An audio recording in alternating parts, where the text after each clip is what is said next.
Aujourd'hui, je veux vous parler de la prière. Il semble y avoir un tel mystère autour de la prière. Beaucoup de gens veulent prier, mais ils se demandent si la prière est efficace. Comment puis-je prier? Y a-t-il des principes fondamentaux? Pour moi, la prière n'est pas seulement une chose sérieuse. C'est un jeu, mais on ne peut pas jouer sans principes fondamentaux. Et donc, dans cette série, je vais vous parler des principes fondamentaux de la prière pour vous donner une compréhension plus large de l'impact réel de la prière et pourquoi vous devriez prier. Dans le livre de Luc, chapitre 11, versets 1 à 4, il dit « Jésus priait dans un certain lieu.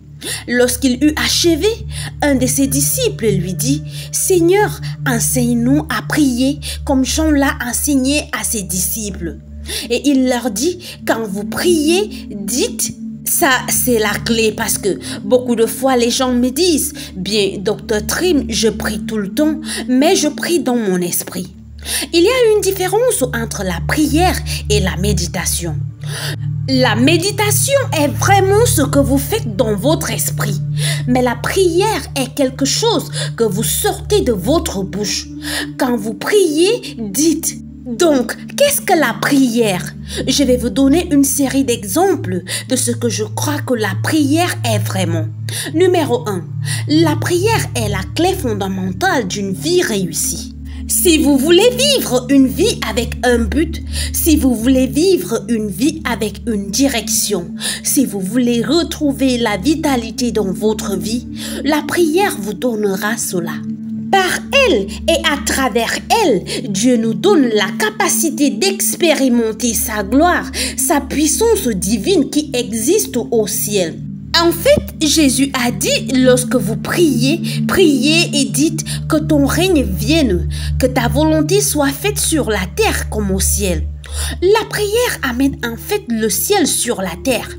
L'ennemi avait du pouvoir, mais Jésus l'a désarmé dans Colossiens chapitre 2 verset 15. Si vous voulez vivre une vie dans un but précis où le mal ne prévaut plus, utilisez la prière. Vous aussi, vous pouvez désarmer le mal autour de votre vie, dans votre communauté, dans votre nation. Par la prière, nous recevons la puissance de l'Esprit Saint. Et par la prière, nous sommes capables de communiquer avec Dieu. Nous sommes capables de vérifier sa volonté. Nous sommes capables d'accomplir son but et son mandat. Nous sommes capables de prévaloir définitivement sur le mal.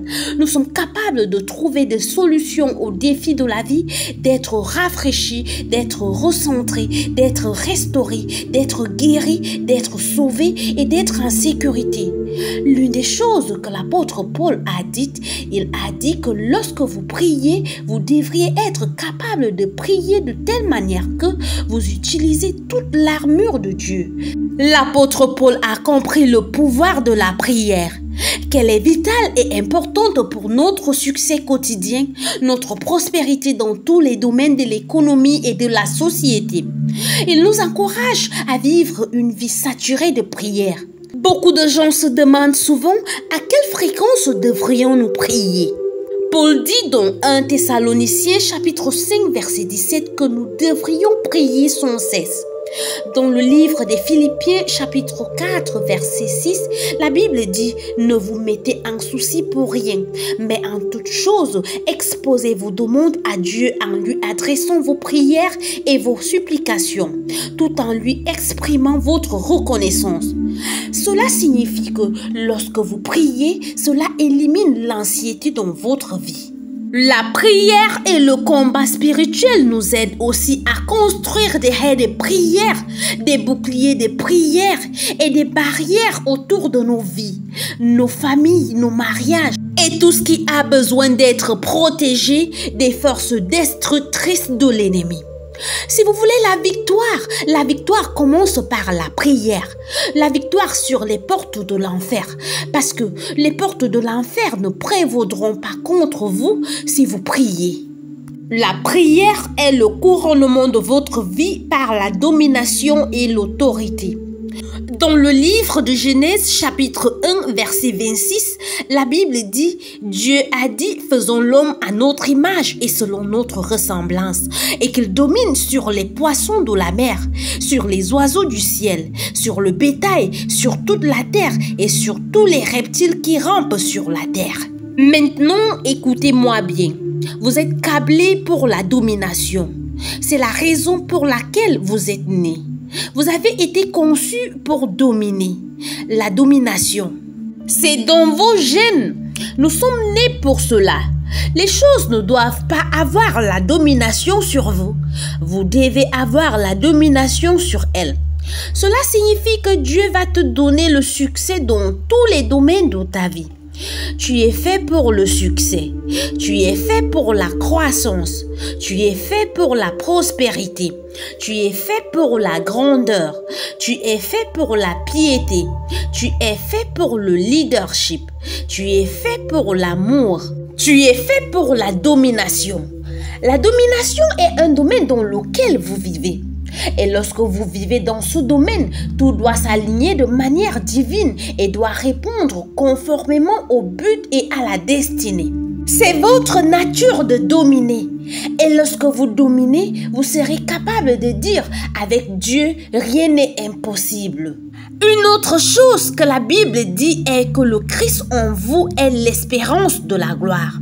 Jésus démontre à ses disciples à quoi ressemble la domination. Et la Bible dit qu'il était capable d'inverser les décrets démoniaques grâce à cette domination. Il marchait sur l'eau, il était capable de dominer sur le monde entier. Il a pu dominer le vent et les vagues. Et lorsque vous aurez la domination, vous l'obtiendrez dans la prière. Vous serez capable de surmonter certaines des plus grandes attaques de votre vie. Vous serez capable de regarder le diable droit dans les yeux et de lui dire, tu sais, arrête, je ne vais plus prendre ça pour longtemps. Vous serez capable de renverser même les décrets démoniaques quand vous apprenez que par la prière, vous pouvez avoir la domination. Regardons le point suivant. La prière est le processus du ciel qui vous prépare pour la promotion. Waouh! Écoutez, s'il y a un moment où nous avons besoin d'être promus, surtout ceux qui sont dans le besoin, la prière est le processus du ciel qui vous prépare pour la promotion. Écoutez, s'il y a un moment où nous avons besoin d'être promus, surtout ceux qui sont dans les lieux de service, vous pouvez obtenir des promotions, non seulement dans le domaine naturel, mais aussi dans le domaine spirituel. Vous pouvez le faire par la prière. Par la prière, nous sommes déplacés dans de nouveaux domaines de pouvoir, de nouveaux domaines de domination, de nouveaux domaines d'autorité. Voici ici un principe et une mise en garde que je voudrais que vous preniez au sérieux. Chaque fois que vous vous déplacez dans de nouveaux royaumes de pouvoir et de domination, vous devez établir votre droit légal et votre autorité légale d'y être. Chaque fois que Dieu vous promeut dans de nouveaux royaumes, vous y rencontrerez de l'opposition et vous devez utiliser votre stratégie de prière afin de maintenir cette place de promotion, cette place d'autorité. Peu importe là où Dieu vous a promu, vous devez apprendre à décréter, à déclarer, à lier et à délier. La Bible dit que tu décréteras une chose et elle sera établie. Voici le principe. Lorsque vous êtes attaqué par l'ennemi, ce qu'il recherche, c'est votre pouvoir, c'est votre autorité. C'est comme un marché, ce qu'il vous offre est toujours inférieur à ce que vous avez déjà.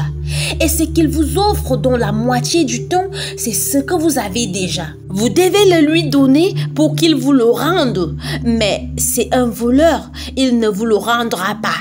Alors, n'abandonnez pas votre place de pouvoir, n'abandonnez pas votre domination, n'abandonnez pas votre autorité à l'ennemi. Maintenant, lorsque l'attaque vient parce que l'ennemi a peur de vous. Il ne vous combat que dans les domaines qu'il craint. L'ennemi a peur de tout chrétien qui comprend qu'il a la domination et l'autorité sur toute la puissance de l'ennemi. L'Écriture dit, voici, je vous donne le pouvoir sur toute la puissance de l'ennemi Et quand vous apprendrez à prier, vous découvrirez que vous obtiendrez le pouvoir spirituel sur toute la puissance de l'ennemi. Que vous obtiendrez le pouvoir spirituel sur tout le mal qui est dans votre maison, ou dans votre quartier, ou sur votre lieu de travail, ou dans votre pays. Vous pouvez vaincre le mal par la prière. Et maintenant, il est nécessaire quand nous prions, que nous comprenions que le mal vient sous de nombreuses formes. Il vient sous la forme du manque ou de la pauvreté, de la maladie, du divorce, de la solitude. Et chaque fois que vous êtes dans une position dans laquelle vous avez été promu, Dieu vous fait littéralement savoir que vous avez du pouvoir sur l'ennemi. Il va vouloir négocier avec vous, ne le faites pas. Dans le livre de Matthieu chapitre 4, nous voyons Jésus sortir de la prière. Il est promu dans un nouveau royaume de pouvoir.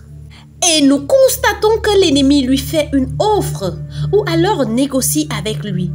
Également, nous constatons que ce qui lui est offert est inférieur à ce qu'il possède déjà. À la télévision, il y a une émission où quelqu'un dit toujours « deal » ou « no deal ». Et vous devez déterminer si oui ou non vous allez accepter le deal. Lorsque l'ennemi entre en scène et tente de conclure un marché, ce qu'il dit simplement c'est « deal or no deal ». Vous allez dire non parce que vous allez apprendre à résister à l'ennemi par la prière. Mais lorsqu'il s'agit de négociations spirituelles, vous devez les comprendre afin d'être en mesure de discerner qui fait ce marché. Vous les discernez par la prière. C'est très puissant quand il s'agit de prier parce que l'ennemi aime négocier, mais nous allons apprendre par la prière comment dire pas de marché du tout à l'ennemi. Passons à notre prochain point. La prière est un moyen par lequel nous permettons à Dieu de nous révéler notre identité. Dans le livre de 2 Pierre, chapitre 1, verset 2 à 4, il dit « Que la grâce et la paix vous soient multipliées par la connaissance de Dieu et de Jésus-Christ notre Seigneur. Comme sa divine puissance nous a donné tout ce qui contribue à la vie et à la piété par la connaissance de celui qui nous a appelés à la gloire et par sa vertu, lesquels nous assurent de sa part les plus grandes et les plus précieuses promesses, afin que par elles vous deveniez participants de la nature divine. » Waouh! Laissez-moi vous dire quelque chose. Quand vous apprenez à prier, Dieu va vraiment vous montrer qui vous êtes. Il va vous montrer votre véritable identité. Et laissez-moi vous dire quelque chose. Vous ne faites pas partie de la classe ouvrière. Quel que soit ce que disent les gens, vous ne faites pas partie de la classe ouvrière. La prière vous donne la capacité d'apprendre qui vous êtes. Vous comprenez que vous êtes de la classe de Dieu. Vous êtes juste une personne classe. La prière vous donne la capacité d'apprendre qui vous êtes et que vous avez la nature de Dieu à l'intérieur de vous. Passons au point suivant de ce qu'est la prière. La prière n'est pas une activité, mais une responsabilité. Et il y a une différence. 2 Chroniques, chapitre 7, verset 14 dit « Si mon peuple sur qui est invoqué mon nom s'humilie, prie et cherche ma face, et s'il se détourne de ses mauvaises voies, je l'exaucerai des cieux, je lui pardonnerai son péché et je guérirai son pays. » 1 Timothée chapitre 2 verset 1 à 4, il dit « J'exhorte donc avant toute chose à faire des prières, des supplications, des requêtes, des actions de grâce pour tous les hommes. » Verset suivant, pour tous ceux qui sont élevés en dignité, afin que nous menions une vie paisible et tranquille en toute piété et honnêteté, car cela est bon et agréable devant Dieu notre Sauveur, qui veut que tous les hommes soient sauvés et parviennent à la connaissance de la vérité. Maintenant, nous devons comprendre que c'est ce que fait la prière. La prière est une loi spirituelle. Parlons de loi. Une loi est une règle de base, une norme, des principes fondamentaux ou des ordonnances instituées ou de vérités universelles qui régissent des affaires dans un domaine spécifique, une région ou dimension. et elle garantit un résultat spécifique cohérent. Cela signifie que peu importe où vous priez, vous pourriez être au milieu de l'Amazonie, vous pourriez être dans un désert. Que vous soyez au milieu d'une ville, sur une montagne, dans une vallée, sous l'eau, la prière va toujours fonctionner, peu importe qui prie. Que vous soyez noir, blanc, vert ou bleu, peu importe qui prie. Quand vous apprenez à prier, vous allez apprendre que la prière est une loi et que cette loi est cohérente, elle ne change pour personne. Et quand vous priez, que vous soyez jeune ou vieux, que vous soyez en ville ou à la campagne, si vous pouvez apprendre que la prière est une loi et qu'elle fonctionne pour tout le monde partout, vous commencez à comprendre à quel point la prière est vraiment puissante. Dans le livre de Luc, chapitre 18, versets 1 à 8, il y a une parabole qui nous fait savoir que l'homme doit toujours prier et non la foi. Le verset 1 dit qu'il y avait dans une ville un juge qui ne craignait point Dieu et qui n'avait d'égard pour personne.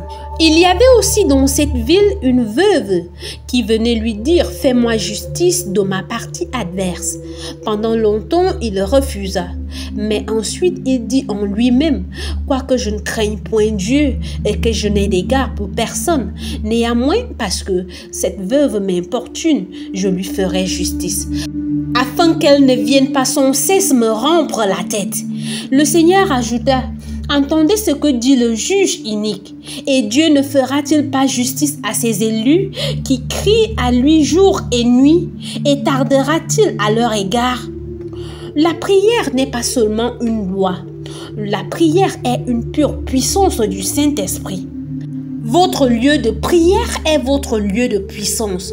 C'est une façon de puiser dans une source fraîche de pure puissance du Saint-Esprit. Dans le livre de Luc, chapitre 10, verset 19 à 20, il dit « Voici, je vous ai donné le pouvoir de marcher sur les serpents et les scorpions et sur toute la puissance de l'ennemi. Et rien ne pourra vous nuire. Avez-vous compris? Dieu vous a donné le pouvoir sur toute la puissance de l'ennemi. » Et le verset 20 dit « Cependant, ne vous réjouissez pas de ce que les esprits vous sont soumis, mais réjouissez-vous de ce que vos noms sont inscrits dans les cieux. » Voici ce que je voudrais que vous fassiez. Je veux que vous trouviez votre lieu de prière. Je veux que vous arrangiez cette place. Ça peut être dans votre voiture, cela peut être dans votre salle de bain, votre salon, un lieu, et consacrez ce lieu à Dieu. Prenez rendez-vous avec Dieu. Dieu n'est jamais en retard et programmez un temps de prière. Pourquoi? Parce que quand vous priez, vous avez du pouvoir. J'ai entendu quelqu'un dire une petite prière, peu de pouvoir, beaucoup de prière, beaucoup de pouvoir. Et vous voulez beaucoup de pouvoir? Arrangez ce lieu et prenez rendez-vous avec Dieu chaque jour. Gardez votre rendez-vous parce que Dieu vous gardera.